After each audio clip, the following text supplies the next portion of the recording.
দীর্ঘদিনের গুম খুনের অভিযোগে র্যাবের ভূমিকা নিয়ে এবার বিস্ফোরক তথ্য দিলেন সাবেক সেনাপ্রধান ইকবাল করিম ভূঁইয়া।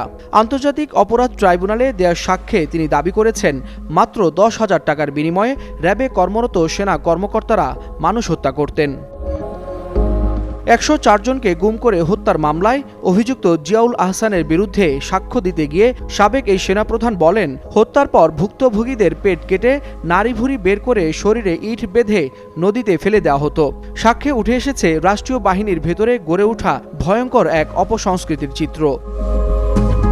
সোমবার আন্তর্জাতিক অপরাধ ট্রাইব্যুনাল 1-এ বিচারপতি গোলাম মর্তজা মজুমদারের নেতৃত্বে সাক্ষ্য গ্রহণে ইকবাল করিম ভূঁইয়া বলেন, র্যাবের এসব কর্মকাণ্ড থামাতে না পারার বেদনা তাকে সারাক্ষণ তাড়া করে বেরিয়েছে। তিনি স্পষ্ট ভাষায় দাবি করেন, র্যাব অবিলম্বে বিলুপ্ত করা দরকার, আর তা সম্ভব না হলে র্যাব থেকে সেনা সদস্যদের সামরিক বাহিনীতে ফিরিয়ে আনার আহ্বান জানান তিনি।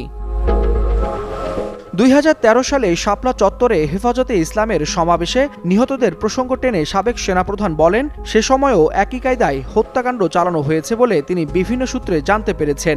এসব ঘটনায় সেনাবাহিনীর ভাবমূর্তি ক্ষুণ্ণ হওয়ায় তিনি বিভিন্ন ডিভিশন ও প্রশিক্ষণ প্রতিষ্ঠানে গিয়ে কর্মকর্তাদের এমন কর্মকাণ্ড থেকে বিরত থাকার আহ্বান জানান।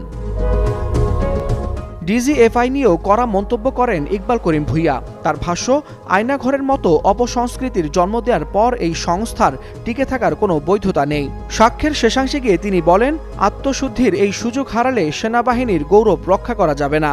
দোষীদের শাস্তি নিশ্চিত হলেই বাহিনীর সম্মান আরও উঁচুতে উঠবে এবং জাতির প্রত্যাশা পূরণ হবে বলে জানান সাবেক এই সেনাপ্রধান। ওয়ালিউল হাসানাত, যুগান্তর নিউজ।